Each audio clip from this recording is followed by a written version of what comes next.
ಸ್ನೇಹಿತರೆ, ಮೀಡಿಯಾ ಮಾಸ್ಟರ್ಸ್ಗೆ ಸ್ವಾಗತ ಸುಸ್ವಾಗತ. ಗೆಳೆಯರೆ, ಮೊನ್ನೆ ಉತ್ತರ ಪ್ರದೇಶದ ಮುಖ್ಯಮಂತ್ರಿ ಯೋಗಿ ಆದಿತ್ಯನಾಥ್ ಒಂದು ಕಾರ್ಯಕ್ರಮದಲ್ಲಿ ಭಾಗಿಯಾದರು. ಲಖೀಂಪುರ್ ಖೇರಿಯಲ್ಲಿ ನಡೆದ ಕಾರ್ಯಕ್ರಮ ಅದು. ಆ ಸಂದರ್ಭದಲ್ಲಿ ಪಕ್ಕದಲ್ಲೇ ಇದ್ದ ಮತ್ತೊಂದು ಊರಿಗೂ ಯೋಗಿ ಭೇಟಿ ಕೊಟ್ಟರು. ಅಲ್ಲಿ ಆ ಊರಿಗೆ ಈ ಹೆಸರು ಯಾಕೆ ಅಂತ ಕೇಳಿದರು. ಸರಿಯಾದ ಉತ್ತರ ಬರಲಿಲ್ಲ. ಅಲ್ಲಿನ ಜನಸಂಖ್ಯೆ ಎಷ್ಟು ಅಂತ ಕೇಳಿದರು. ಅದನ್ನು ಅಧಿಕಾರಿಗಳು ಹೇಳಿದ ಕೂಡಲೇ ಯೋಗಿ ಹಾಗಾದರೆ ಈ ಊರಿನ ಹೆಸರನ್ನು ಬದಲಿಸಿ ಬಿಡೋಣ ಅಂತ ಹೇಳಿದರು. ಅಷ್ಟೇ ಅಲ್ಲ, ತಕ್ಷಣ ಅಲ್ಲೇ ಇನ್ಸ್ಟಂಟಾಗಿ ಒಂದು ಹೆಸರನ್ನು ಕೂಡ ಸೂಚಿಸಿದರು. ಜೊತೆಗೆ ಆ ಹೆಸರು ಅಲ್ಲಿನ ಪರಂಪರೆಯನ್ನು ಉಳಿಸುತ್ತೆ ಅಂತ ಹೇಳಿದರು. ಹಾಗಾದರೆ ಮತ್ತೆ ಉತ್ತರ ಪ್ರದೇಶದಲ್ಲಿ ಹೆಸರು ಬದಲಿಸಿಕೊಂಡ ಊರು ಯಾವುದು? ಅಲ್ಲಿ ಯಾಕೆ ಹಾಗೆ ಏಕಾಏಕಿ ಹೆಸರನ್ನು ಬದಲಿಸಬೇಕು ಅಂತ ಯೋಗಿಯವರಿಗೆ ಅನ್ನಿಸ್ತು? ಬದಲಾದ ಹೆಸರಿನ ಐತಿಹಾಸಿಕ ಮತ್ತು ಧಾರ್ಮಿಕ ಮಹತ್ವ ಏನು?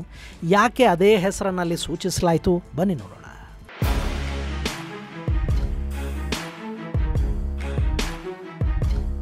ಗೆಳೆಯರೆ, ಭಾರತದಲ್ಲಿ ಸಾಕಷ್ಟು ಊರುಗಳ ಹೆಸರು ಬದಲಾಗಿದೆ.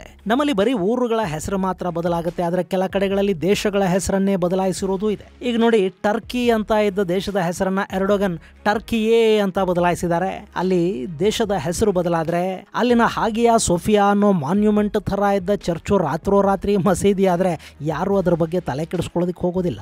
ಸೆಕ್ಯುಲರ್ಗಳಿಗೆ ಅದು ಒಂದು ವಿಷಯ ಕೂಡ ಅಲ್ಲ. ಆದರೆ ಭಾರತದಲ್ಲಿ ಒಂದು ಊರಿನ ಹೆಸರು ಬದಲಾದರೂ ಸಾಕು, ಅದು ದೊಡ್ಡ ವಿಷಯ ಅನ್ನಿಸ್ಕೊಳ್ಳುತ್ತೆ. ಇನ್ನು ಉತ್ತರ ಪ್ರದೇಶದಲ್ಲಿ ಇಂಥ ಬದಲಾವಣೆಗಳಾಗ್ಬಿಟ್ರೆ ಅದಕ್ಕೆ ಕೋಮಿನ ಬಣ್ಣ ಬಂದುಬಿಡುತ್ತೆ. ಆದರೂ ಉತ್ತರ ಪ್ರದೇಶದ ಯೋಗಿ ಆ ಬಗ್ಗೆ ಹೆಚ್ಚು ತಲೆ ಕೆಡಿಸ್ಕೊಳ್ಳೋದಕ್ಕೆ ಹೋಗ್ತಾ ಇಲ್ಲ.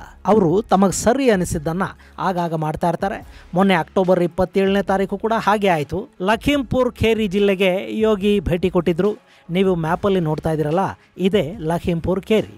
ಇದು ತೆರಾಯ್ ಲೋಲ್ಯಾಂಡ್ ಅಲ್ಲಿ ಹಿಮಾಲಯದ ತಪ್ಪಲಲ್ಲಿದೆ. ಹಾಗೇನೆ ನೇಪಾಳದೊಂದಿಗೆ ಗಡಿಯನ್ನ ಹಂಚಿಕೊಳ್ಳುವ ಈ ಲಖೀಂಪುರ್ ಖೇರಿ ವಿಸ್ತೀರ್ಣದಲ್ಲಿ ಉತ್ತರ ಪ್ರದೇಶದ ಅತಿದೊಡ್ಡ ಜಿಲ್ಲೆ ಕೂಡ.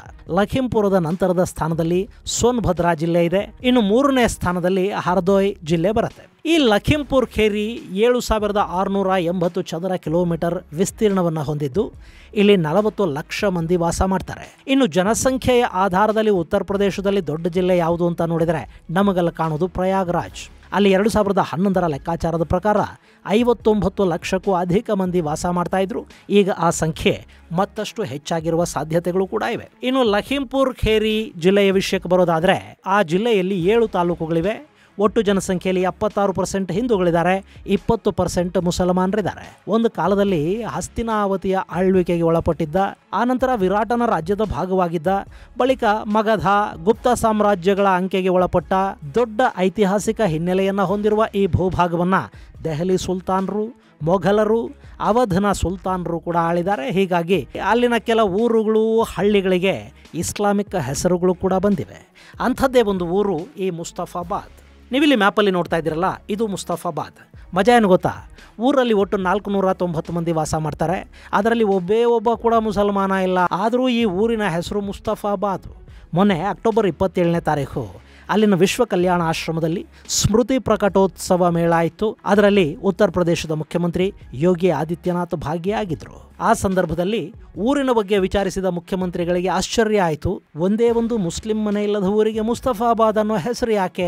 ಮೊದಲು ಈ ಊರಿನ ಹೆಸರನ್ನ ಬದಲಾಯಿಸಿ ಅಂತ ಯೋಗಿ ಅಲ್ಲೇ ಇದ್ದ ಅಧಿಕಾರಿಗಳಿಗೆ ಹೇಳಿದರು. ಅಷ್ಟೇ ಅಲ್ಲ, ಊರಿಗೆ ಕಬೀರ್ ಧಾಮ್ ಅನ್ನೋ ಹೆಸರನ್ನು ಕೂಡ ಅವರೇ ತಕ್ಷಣ ಸೂಚಿಸಿಬಿಟ್ರು.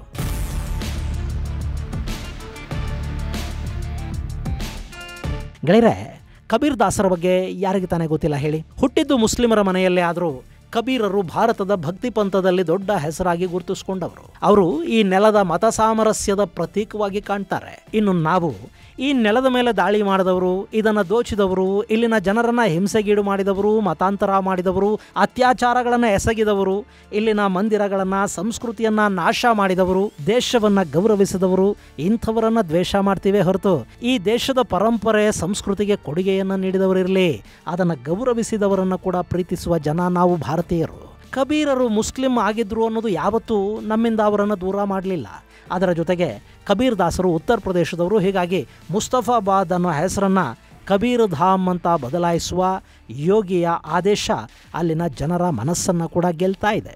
ಇನ್ನು ಈ ದೇಶದ ಸಾಕಷ್ಟು ನಗರ, ಪಟ್ಟಣ, ಊರುಗಳ ಹೆಸರುಗಳನ್ನು ದಾಳಿಕೋರರು ತಮಗೆ ಹೇಗೆ ಬೇಕೋ ಹಾಗೆ ಬದಲಾಯಿಸಿದ್ದಾರೆ ಅನ್ನೋ ಮಾತನ್ನು ಹೇಳಿದ ಯೋಗಿ ಸಂಸ್ಕೃತಿ, ಇತಿಹಾಸ ಹಾಗೂ ಪರಂಪರೆಗಳ ನೆನಪುಳಿಯುವ ಹಾಗೆ ಊರುಗಳಿಗೆ ಮರುನಾಮಕರಣ ಮಾಡುವ ತಮ್ಮ ಉದ್ದೇಶವನ್ನು ಕೂಡ ಅಲ್ಲಿ ಸ್ಪಷ್ಟಪಡಿಸಿದರು.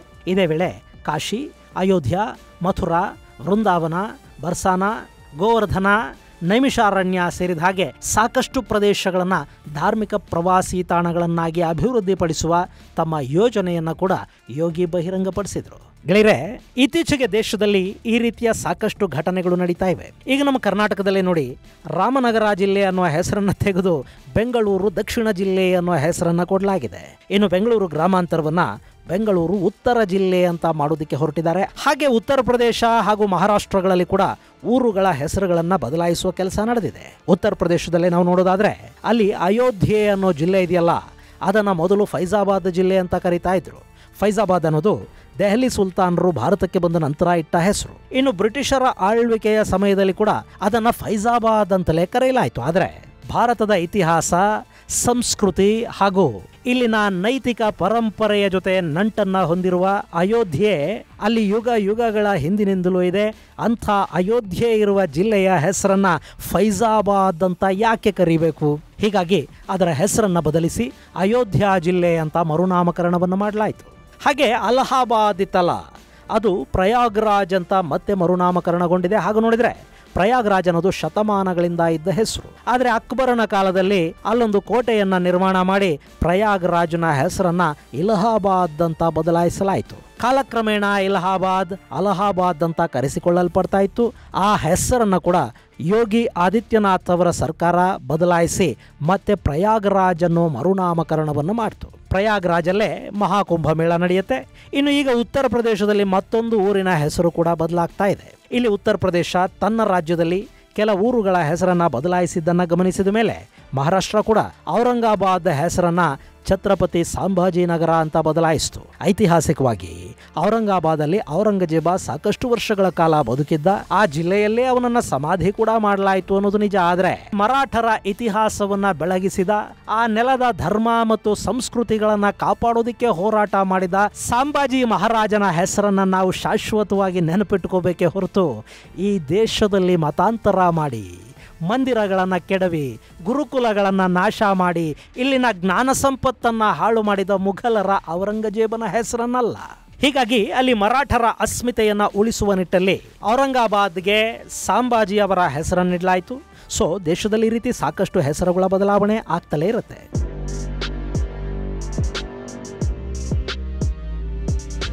ಇನ್ನು ಯೋಗಿ ಆದಿತ್ಯನಾಥ್ ಅವರ ಈ ನಿರ್ಧಾರಕ್ಕೆ ಪ್ರತಿಪಕ್ಷಗಳು ಕಿಡಿಕಾರ್ತಾ ಇವೆ. ಈ ಬಗ್ಗೆ ಮಾತನಾಡಿರುವ ಸಮಾಜವಾದಿ ಪಕ್ಷದ ವಕ್ತಾರ ಫಕ್ರುಲ್ ಹಸನ್ ಚಾಂದ್ ಇದನ್ನ ರಾಜಕೀಯ ಸ್ಟಂಟ್ ಅಂತ ಹೇಳಿದ್ದಾರೆ. ಬಿಜೆಪಿ ಸರ್ಕಾರ ಅಧಿಕಾರಕ್ಕೆ ಬಂದಾಗಿಂದ ಕೂಡ ಇದೇ ರೀತಿಯ ತಂತ್ರಗಳನ್ನು ಪ್ಲೇ ಮಾಡಲಾಗ್ತಾ ಇದೆ. ಮಂದಿರ, ಮಸೀದಿ, ಹಿಂದೂ, ಮುಸ್ಲಿಂ ಅಂತ ಹೇಳಲಾಗ್ತಾ ಇದೆಯೇ ಹೊರತು ಯಾವುದೇ ಅಭಿವೃದ್ಧಿ ಕಾರ್ಯಗಳು ಆಗಿಲ್ಲ ಅಂತ ಫಕ್ರುಲ್ ಸರ್ಕಾರವನ್ನು ತರಾಟೆಗೆ ತಗೊಂಡಿದ್ದಾರೆ. ಇನ್ನು ಕಾಂಗ್ರೆಸ್ ಪಕ್ಷ ಅಂತೂ ಈ ಹೆಸರು ಬದಲಾವಣೆಯ ಹಿಂದೆ ಸಮಾಜದಲ್ಲಿ ಒಡಕುಂಟು ಮಾಡುವ ಉದ್ದೇಶ ಇದೆ ಅಂತ ಹೇಳ್ತಾ ಇದೆ. ಆದರೆ ಪ್ರತಿಪಕ್ಷಗಳ ಈ ಮಾತುಗಳನ್ನ ಸ್ಥಳೀಯ ಮುಖಂಡರೇ ವಿರೋಧಿಸ್ತಾ ಇದ್ದಾರೆ. ಅಲ್ಲಿ ಕಬೀರ್ ಧಾಮ್ ಅನ್ನೋ ಹೆಸರಿಡೋದ್ರಿಂದ ಆ ಪ್ರದೇಶಕ್ಕೂ ಕಬೀರ್ ದಾಸರಿಗೂ ಇದ್ದ ನಂಟೇನು ಅನ್ನೋದು ಜಗತ್ತಿಗೆ ಗೊತ್ತಾಗುತ್ತೆ. ಈ ಭಾಗದಲ್ಲಿ ಕಬೀರರನ್ನ ಆರಾಧಿಸಲಾಗುತ್ತೆ, ಅವರ ಉಪದೇಶಗಳನ್ನ ಪಾಲಿಸಲಾಗುತ್ತೆ. ಈ ಪ್ರದೇಶದಲ್ಲಿರುವ ಹಿಂದುಳಿದ ವರ್ಗಗಳು ತಮ್ಮ ಆರಾಧ್ಯರನ್ನಾಗಿ, ಗುರುಗಳನ್ನಾಗಿ ಕಬೀರರನ್ನ ಒಪ್ಪಿಕೊಂಡಿದ್ದಾರೆ. ಹೀಗಾಗಿ ಇಲ್ಲಿ ಕಬೀರ್ ಧಾಮ ಅನ್ನುವ ಹೆಸರಿಡೋದ್ರಿಂದ ಯಾವ ಸಮಸ್ಯೆಯೂ ಇಲ್ಲ. ಕಬೀರರು ಭಕ್ತಿ ಪಂಥದ ಮಹಾಸಾಧಕರು. ಹೀಗಾಗಿ ಉತ್ತರ ಪ್ರದೇಶ ಸರ್ಕಾರದ ನಿರ್ಧಾರವನ್ನು ವಿರೋಧಿಸೋದ್ರಲ್ಲಿ ಅರ್ಥವೇ ಇಲ್ಲ ಅಂತ ಆ ಭಾಗದ ಎಲ್ಲ ಪಕ್ಷಗಳ ಮುಖಂಡರು ಹೇಳ್ತಾ ಇದ್ದಾರೆ. ಇನ್ನು ಅಭಿವೃದ್ಧಿ ಆಗಿಲ್ಲ ಅಂತ ಮಾತಾಡುವ ಪ್ರತಿಪಕ್ಷಗಳಿಗೆ ಬಿಜೆಪಿ ಕೂಡ ಉತ್ತರವನ್ನು ಕೊಡ್ತಾ ಇದೆ. ರಾಜ್ಯದಲ್ಲಿ ಯೋಗಿ ಆದಿತ್ಯನಾಥ್ ಆಡಳಿತ ಬರೋವರೆಗೆ ಕಾಶಿ ಕ್ಷೇತ್ರ ಹೇಗಿತ್ತು, ಈಗ ಹೇಗಿದೆ, ಪ್ರಯಾಗ್ರಾಜ್ನ ಪರಿಸ್ಥಿತಿ ಅವತ್ತು ಹೇಗಿತ್ತು, ಇವತ್ತು ಹೇಗಿದೆ, ಒಮ್ಮೆ ಪ್ರತಿಪಕ್ಷಗಳು ನೋಡಿಕೊಂಡು ಬರಲಿ ಅಂತ ಬಿಜೆಪಿ ಹೇಳ್ತಾ ಇದೆ. ಅಷ್ಟೇ ಅಲ್ಲ, ಅಯೋಧ್ಯೆಯಲ್ಲಿ ರಾಮ ಮಂದಿರದ ನಿರ್ಮಾಣ ಆದ ನಂತರ ಉತ್ತರ ಪ್ರದೇಶಕ್ಕೆ ಬರುವ ಪ್ರವಾಸಿಗರ ಸಂಖ್ಯೆ ಭಾರಿ ಪ್ರಮಾಣದಲ್ಲಿ ಏರಿಕೆಯಾಗಿದೆ. ಇದರಿಂದ ಉತ್ತರ ಪ್ರದೇಶದ ಆರ್ಥಿಕತೆ ಹೆಚ್ಚಾಗಿದೆ. ಯೋಗಿ ಆಡಳಿತದಲ್ಲಿ ಉತ್ತರ ಪ್ರದೇಶದ ಇನ್ಫ್ರಾಸ್ಟ್ರಕ್ಚರ್ ಅಭಿವೃದ್ಧಿಯಾಗಿದೆ. ಅಲ್ಲಿಗೆ ಕಾರ್ಖಾನೆಗಳು ಬರ್ತಾ ಇವೆ. ರಷ್ಯಾದ AK-203 ಬಂದೂಕುಗಳು ಉತ್ತರ ಪ್ರದೇಶದಲ್ಲಿ ತಯಾರಾಗ್ತಾ ಇವೆ. ಬ್ರಹ್ಮೋಸ್ ಮಿಸೈಲ್ಗಳ ತಯಾರಿಕಾ ಘಟಕ ಉತ್ತರ ಪ್ರದೇಶದಲ್ಲಿದೆ. ಅಲ್ಲಿ ಉದ್ಯೋಗ ಸೃಷ್ಟಿಯ ಕಡೆ ಯೋಗಿ ಗಮನ ಕೊಟ್ಟಷ್ಟು ಈ ಹಿಂದಿನ ಯಾವ ಸರ್ಕಾರನೂ ಆಸ್ಥೆ ವಹಿಸಿರಲಿಲ್ಲ. ಹೀಗಾಗಿನೇ ಬೀಮಾರು ರಾಜ್ಯ ಅನ್ನಿಸ್ಕೊಂಡಿದ್ದ ಉತ್ತರ ಪ್ರದೇಶ ಈಗ ಭಾರತದ ಅತಿ ಹೆಚ್ಚು GDP ಕೊಡುವ ರಾಜ್ಯಗಳ ಪಟ್ಟಿಲಿ 5ನೇ ಸ್ಥಾನವನ್ನು ಪಡ್ಕೊಂಡಿದೆ. ಈಗ ಅಲ್ಲಿಗೂ ವಿದೇಶಿ ಹೂಡಿಕೆಗಳು ಬರ್ತಾ ಇವೆ. ಬಾಹುಬಲಿಗಳನ್ನ, ಅಲ್ಲಿನ ರೌಡಿ ಎಲಿಮೆಂಟ್ಗಳನ್ನ ಮಟ್ಟ ಹಾಕೋ ಕೆಲಸವನ್ನ ಕೂಡ UP ಮಾಡ್ತಾ ಇದೆ. ಇದೆಲ್ಲ ಸಾಧ್ಯ ಆಗಿದ್ದು ಯೋಗಿ ಅನ್ನೋ ಸಂತ ಅಲ್ಲಿ ಮುಖ್ಯಮಂತ್ರಿ ಆದ ನಂತರ ಅಂತ ಬಿಜೆಪಿ ಹೇಳ್ತಾ ಇದೆ. ಒಟ್ಟಲ್ಲಿ ಇಷ್ಟು ದಿನ ಎನ್ಕೌಂಟರ್ಗಳು, ಗಲಭೆಕೋರರ ಮನೆಗಳ ಮೇಲೆ ನುಗ್ಗಿದ ಬುಲ್ಡೋಜರ್ಗಳಿಂದ ಸುದ್ದಿ ಆಗ್ತಾ ಇದ್ದ ಉತ್ತರ ಪ್ರದೇಶ ಈಗ ಊರೊಂದರ ಹೆಸರನ್ನ ಬದಲಿಸಿ ಸುದ್ದಿಗೆ ಬಂದಿದೆ. ಗೆಳೆಯರೆ, ಊರುಗಳ ಹೆಸರುಗಳು ಅಲ್ಲಿನ ಸ್ಥಳೀಯ ಇತಿಹಾಸವನ್ನ, ಸಂಸ್ಕೃತಿಯನ್ನ, ಅಲ್ಲಿನ ಜೀವ ಸಂಪತ್ತನ್ನ, ವೃಕ್ಷ ಸಂಪತ್ತು, ಭೌಗೋಳಿಕ ಮಹತ್ವ ಇಂಥದ್ದನ್ನ ಸಾರುವ, ನೆನಪಿಸುವ ಹಾಗಿರಬೇಕೇ ಹೊರತು ಯಾವನೋ ರಾಜ, ಅವನ ಜನಾನದಲ್ಲಿನ ಪ್ರೀತಿಪಾತ್ರ ಹೆಣ್ಣು, ಅವರಿಗೆ ಹುಟ್ಟಿದ ಮಕ್ಕಳು ಇವರುಗಳ ಹೆಸರಲ್ಲ. ಹಾಗೆ ಭಾರತದ ಹೆಸರುಗಳಲ್ಲಿ ಭಾರತೀಯತೆ ಇರಬೇಕೇ ಹೊರತು ಸಂಬಂಧವಿಲ್ಲದ ಪರ್ಷಿಯನ್, ಅರಬಿಕ್ ಹೆಸರುಗಳಲ್ಲ. ನಮ್ಮ ಮುಂದಿನ ತಲೆಮಾರಿಗೆ ನಮ್ಮ ಸಂಸ್ಕೃತಿಯ ಪರಿಚಯ ಆಗಬೇಕೇ ಹೊರತು ಪಕ್ಕದ ದೇಶಗಳದ್ದಲ್ಲ. ಹೀಗಾಗಿ ಸಂತ ಕಬೀರರ ಭಕ್ತರು ಹೆಚ್ಚಿರೋ ಊರಿಗೆ ಕಬೀರ್ ಧಾಮ ಅನ್ನೋ ಹೆಸರನ್ನು ಸೂಚಿಸಲಾಗಿದೆ.